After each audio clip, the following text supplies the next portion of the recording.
So your assignment is to create an exhibition that is around 5 to 7 paintings. I recommend 6 to 7. You'll do a little bit better job. And what you're going to actually do is to create a theme. Now, one of the best exhibitions I ever went to was called Americans in Paris. And all it was about important American artists that created important works in Paris, and it was mostly around the latter part of the 1800s. And it was sensational. I saw it at the Boston Museum of Fine Arts. Some exhibitions stick with you, but what you're going to do is pick a theme. In the portal, under modules, I have given you instructions, and you can use them. They have recommendations. And there's even a sample that I did really roughly and really quickly. And so it gives you an idea of what I want. So pick a theme, something you're passionate about, or not. I mean, it needs to be something interesting. Don't make it too large. I don't want something on impressionism. I want something very specific. So you need to be a little bit more specific than that. I don't want it to be on one artist. I want it to be a few artists. Yes, let's say at least 3, I would say, and preferably different ones. What you're hearing is a golden retriever behind me chewing his bone. But hey, this isn't perfect. John Singer Sargent, Luxembourg Gardens. He comes to Paris, 1874. And his family was travelers, and they were very cosmopolitan. And he comes to Paris around in the 1870s. And Paris Commune was a really violent time period. He killed over 20,000 Parisians. And this was right after the conflict with Prussia. So it really wasn't a happy time in history, but you wouldn't know it to look at the art. You wouldn't know it to look at Impressionism, which is for the most part about color and light and landscape and beautiful. So this is Luxembourg Gardens, again, John Singer Sargent. He is painting in an impressionistic way here. In general, he's not necessarily an impressionist. He did a few impressionistic works, but I would not classify him as an impressionist. He's most known as a portrait artist.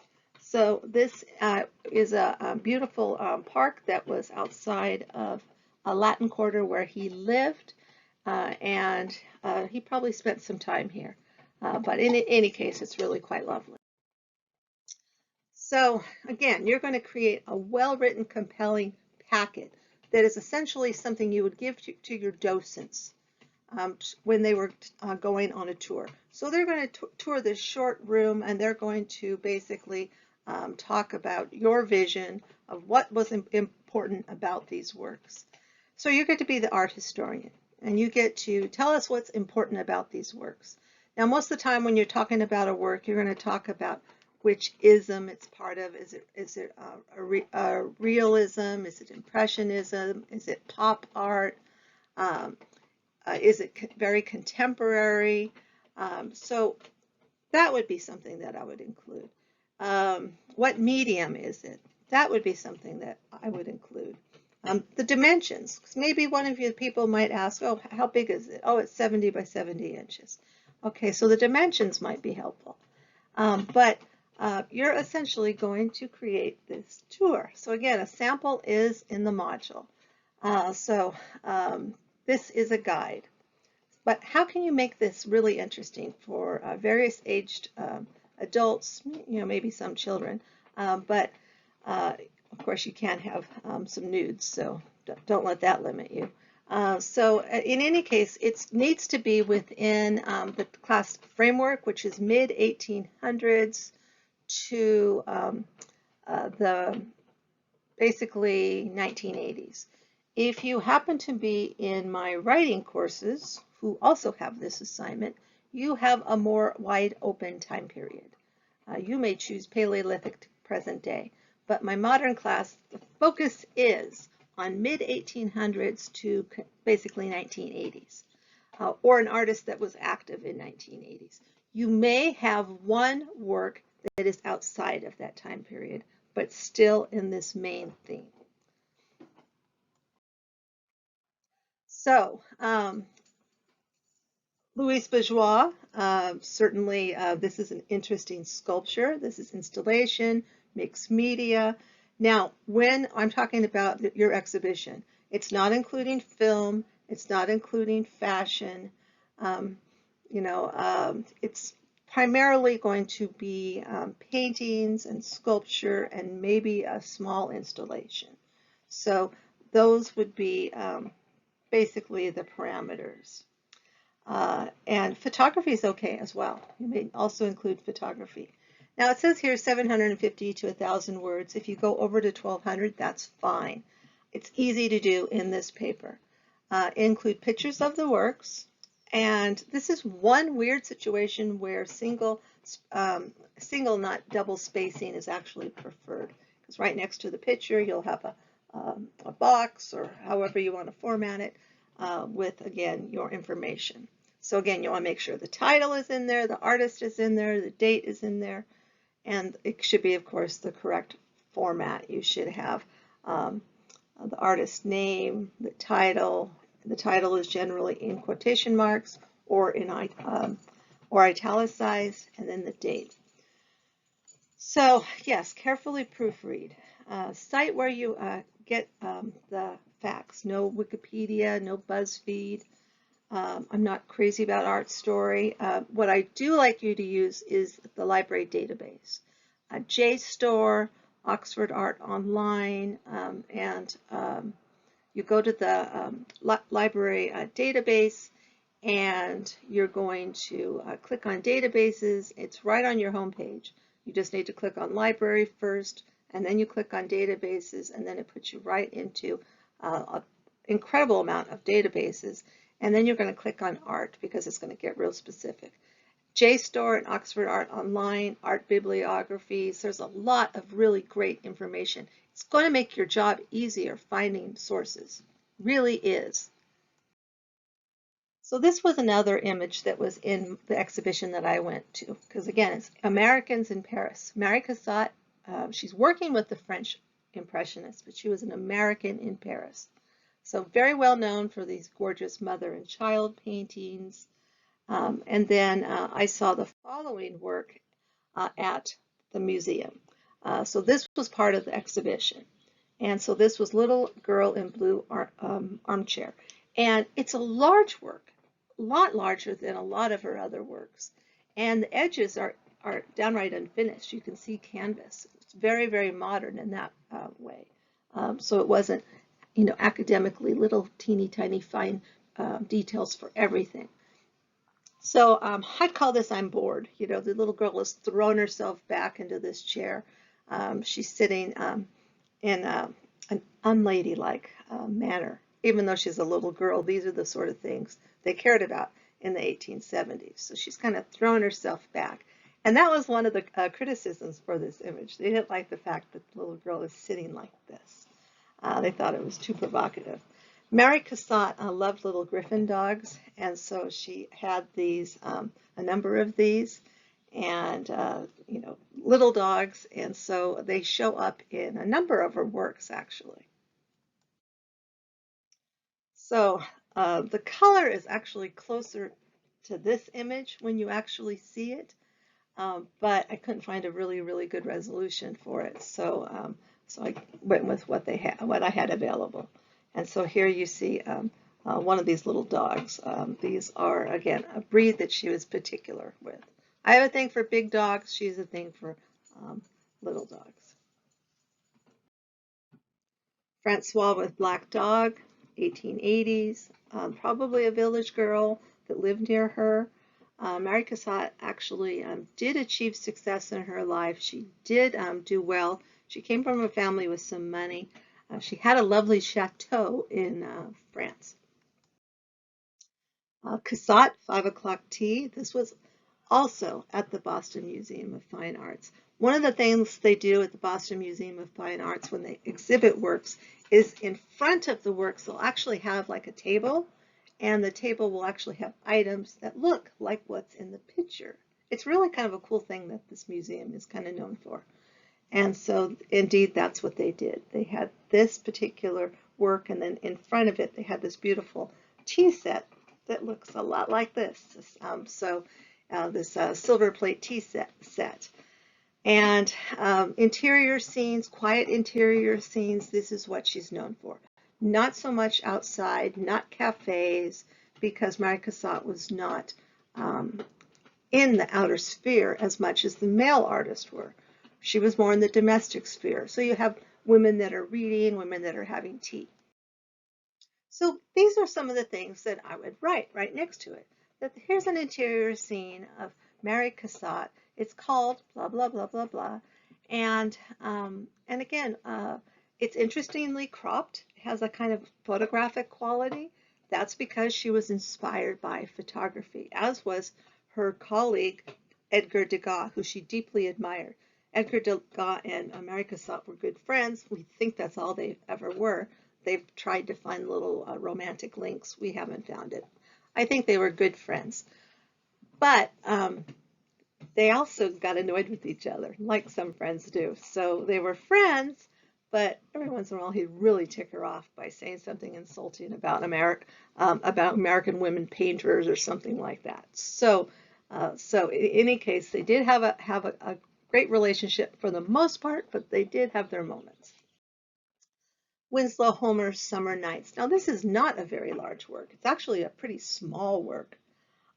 It's my favorite Winslow Homer's work. It's quite different than a lot of his other works. It's beautiful, and this slide does not do it justice. And this was a work that was not all that exciting in the United States. People weren't delighted with it. You have these shadowy figures in the background. You have these two women dancing on the beach. I don't know. I just think it's joyous. It's lovely. This is perhaps a little better slide. And so in any case, it's really, really beautiful. And you see the sunlight, you see the water, you see the shadows of the people watching the waves behind them. It's a limited palette. So limited palette with the light glistening on the waters. There is white highlighting throughout the middle ground. And then there's this subtle dappled light in the background. So you're going to describe it, you're going to analyze it. And you might talk about, in its time, it was well received, or it was not well received. Those are the sort of things you're going to talk about. You're going to talk about a title, short description, fun fact, make sure those are accurate. Some of the things you see online are not. So be very careful. You sometimes want to have more than one source for those reasons. And I really, really, really, really recommend that you have 4 to 5 sources at a minimum, preferably more. So, two women dancing in the moonlight, silhouetted figures juxtaposed. Here's a quote from Harvard, against a glistening seascape. He painted Summer Night in 1890 after being in Paris. He showed the work in New York City. Again, not really well received. For 10 years, he attempted to sell the painting in America unsuccessfully. In 1900, he sent the painting to the Exposition Universelle in Paris, where it won a gold medal and was purchased by the French state. In addition, there was this work that was on display, and this was on display at the Boston Museum of Fine Arts. Now, the place this usually lives is the Metropolitan Museum of Art. And when I visited there, I was like, okay, where's Madame X? The guard said, oh, it's on loan. I'm like, why? They don't usually loan it. There's certain key works in a museum that often don't get loaned. If you go to Chicago, you expect to see Rainy Day in Paris by Gustave Caillebotte.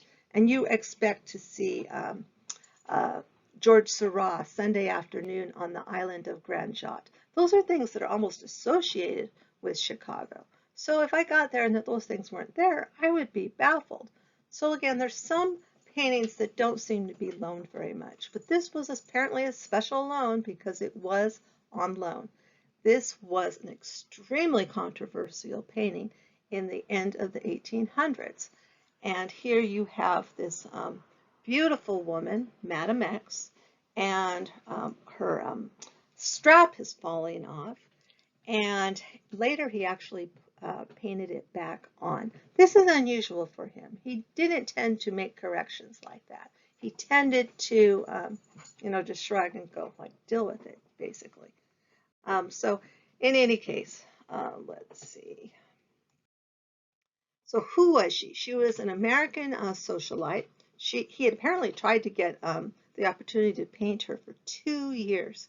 He did numerous studies. So these are some of the details you might write. He did numerous studies, and she was very much high society. She was married to a wealthy man. She was an American in Paris herself. And this was shocking. We look at this and go, why would it be shocking? Her strap was falling off. Big deal. So there's a little bit of décolletage, a little bit of boobage showing. But for the most part, there's nothing really wrong with it. But for its time, it was really shocking, believe it or not, in Paris. Her really, really light skin, they described as corpse-like. It was one thing to be light-skinned. That was something that women, often did. They wore gloves, they had a parasol, they kept their skin very, very carefully. And indeed, she did that. But in addition, she actually lacquered her skin with, they often used rice powders, sometimes to get their skin really, really white. They'd actually even use a little bit of arsenic powder. Well, that could have fatal results. And before you get too judgy, think about Botox. There are women who inject Botox into their skin. Well, they have professionals do it generally, but that can be fatal as well. So, the things people do for beauty. So her name was Virginie Avignon-Gautreau. So we call her Madame X. And that was what she was called in that time period, yet everyone knew who it was. She was kind of the Paris Hilton of her time period, or the Kim Kardashian of her time period, with much smaller hips. So famed beauty, she walked, as Virgil speaks of goddesses, sliding and seemed to take no step. She had infinite grace. And he wanted to paint her bad, and finally had that opportunity. So, stories abound, she hated the work. Nope. Her family did not like the work. Her mother had an absolute fit about it. And so, again, after it was done, he put the strap back on and he took the painting with him and he leaves Paris. Sadly. But this has a beautiful, strong contour line. That's the outermost line. It gives it a beautiful use of line. And then you have a dark tonal background with that black dress. This is a huge work. It's painted what we call in the grand manner, in the way the academics used to paint, like Joshua Reynolds and Gainsborough. So it's truly a gorgeous work. So some preparatory sketches. So again, he was a realist, albeit some of his works do have an impressionist quality. An American expatriate, lived much of his life in Europe, wrote to a friend, "Tell her I am a man of prodigious talent and confidence," but deservedly so. He was an exceptional artist. This is an excerpt of a letter from John Singer Sargent in response to a disgruntled husband. "I have very often been reproached with giving a hard expression to ladies' portraits, especially when I have retained some look of intelligence in the face, besides amiability, as I consider myself forced to do in this case. The expression of Blank's face," that it was actually X'd out, "in the portrait is kind and indulgent, with over and above this a hint of a sense of humor. If I take this out, it will become as soft as anyone could desire, but as a matter of fact, nothing will make me, much as I regret not meeting your wishes." So yet, he wrote this to a disgruntled husband that was upset about his wife's portrait, because he did paint many more women than he did men. He didn't change it. Yet Madame X, he did change. I don't think he ever anticipated the huge explosion of, I don't know, craziness about this painting. So the New York Times called her a piece of plastic perfection in 1885. 3 years after the Salon, she makes a theatrical debut to follow Mrs. Langtry's example and go on the stage in earnest. And she went on to host and sing at parties as late as 1902. But yet, this was not something society ladies typically did. So her life changed. Her life changed. She became kind of a celebrity in a way. And so I think she kind of just went with it. But it did change her life. And for a while, not in a good way, it was really pretty shocking. It kind of, quote unquote, ruined her. Now, this is the work that he actually produced to kind of save his reputation, and this was well received. This is Lady Agnew, Gertrude Vernon, and we mostly know this work as Lady Agnew. And this was exhibited in 1898 and made his name. So he was very successful in his lifetime. Towards the end of his lifetime, he didn't want to do portraits anymore. His late work is largely watercolors and things that he wanted to paint. So portraiture was his bread and butter, though. That was how he got his paycheck. Now here's another example of a work that has this beautiful painting, and you have these four girls, and in the painting they have these large vases, and you can see the vases that were actually donated and put in front of this particular work. And it really does give it a different look when you take those items and put it in front of it, like the Boston Museum of Fine Arts. Now, in the sample paper, I wrote Bowers Museum was the repository for this exposition. But you may choose any museum. Oh. You may choose any museum. You may choose any museum in the world, and you may choose any artworks as long as they fit in the time period requested for whatever your class is. But understand that you're a curator that apparently has an unlimited budget, so you can have some pretty famous paintings in your collection. And again, one of the best way to come up with some themes is using ArtStore. ArtStore and JSTOR, it's just changed to JSTOR, but they kind of merged them, is where you can put certain themes and get a whole lot of images. And so I have some fun with it. It will be fun, really. So this was actually the mother of the girls, Mrs. Edward Darley Boyd, but he was very, very well known for his portraiture work, in particular women. Now, this is called The Daughters of Edward Darley Boyd. If I was to name this, I would call it Stages of Girlhood or something like that, because you have the girl that's leaning on the vase is the older child, and she's kind of sullen and pouting and really doesn't want her portrait taken. And then you also have a girl facing you, looking out, that's right next to her, who's a little bit interested in what's going on. And then you have the girl that is in the red and white dress, and she's kind of more interested in what's going on. She even has a little bit of a smile on her face. And then you have a young girl right in the center or slightly off center who's sitting there playing with her doll. He was given an amazing amount of leeway on this painting because he's not painting them grouped like you would for a Christmas portrait. Their personalities are kind of shining through. Interestingly enough, none of these heiresses, because they came from money, ended up getting married, which I thought was interesting. One of them suffered from mental illness, and two of them lived together most of their life. So really, really was interesting when I was researching this a long time ago, basically, all their different stories. But he's capturing this moment, and he's trying to capture this moment as they are, and capture some of their personality. And again, because the patron, was his friend, he was able to do so more than he might normally have been. Here's a little larger example of it. And this is a large work. This is a large, large painting.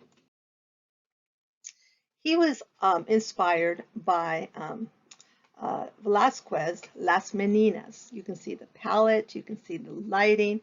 The subject matter is completely different, but he was an artist that here was clearly inspired by Velázquez, Las Meninas, Diego Velázquez, which was done in the 1600s. So the youngest daughter, Julia, foreground, Marie-Thérèse stands to one side, Jane and Florence stand by the vase. This work was greatly admired in contrast to Madame X. So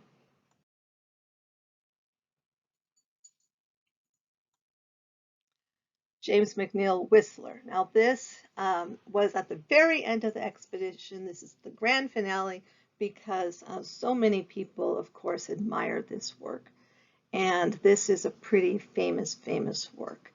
And so here we have Whistler's arrangement in gray. In the United States, it's spelled G-R-A-Y.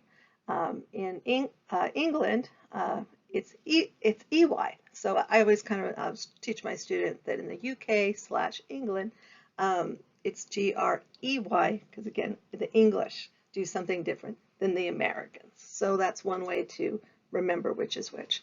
So arrangement in gray and black, 1871. It's more often called Whistler's Mother.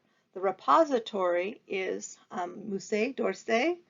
The model no-showed, so he said, I always wanted to paint Mummy, so she set for him. She said she was praying for her son's success. And here we are looking at her portrait 150 years later. So Japonism influences, you can see the fabrication. There's plenty of negative space. That what I mean is he hasn't filled up the space with all kinds of details. You have some negative space. It's slightly asymmetrical. And in any case, it's a very, very famous work. It's been spoofed over and over and over again. James McNeill Whistler was said to actually kind of run at his paintings, to kind of stand back and then see where a spot needed to be and then run at it actually. And some days he'd only do 50 to 100 brushwork on a painting. Can you imagine just 50 to 100 brushworks on a painting? So that means he didn't work very, very quickly sometimes. So in any case, James McNeill Whistler, pretty much a character, pretty much a wild man, and then he finds out that his mom's going to come and live with him and had to throw out his mistresses, make his friends go home, and clean the house top to bottom and basically get rid of all of the opiates and alcohol, and his very prim and proper mummy was coming to visit, and he had exactly, I think, a week to prepare. So in any case, she came over because of the Civil War and again wanted to stay with little Jimmy. So thank you. I hope this helps kind of give you an idea of what I want for the assignment.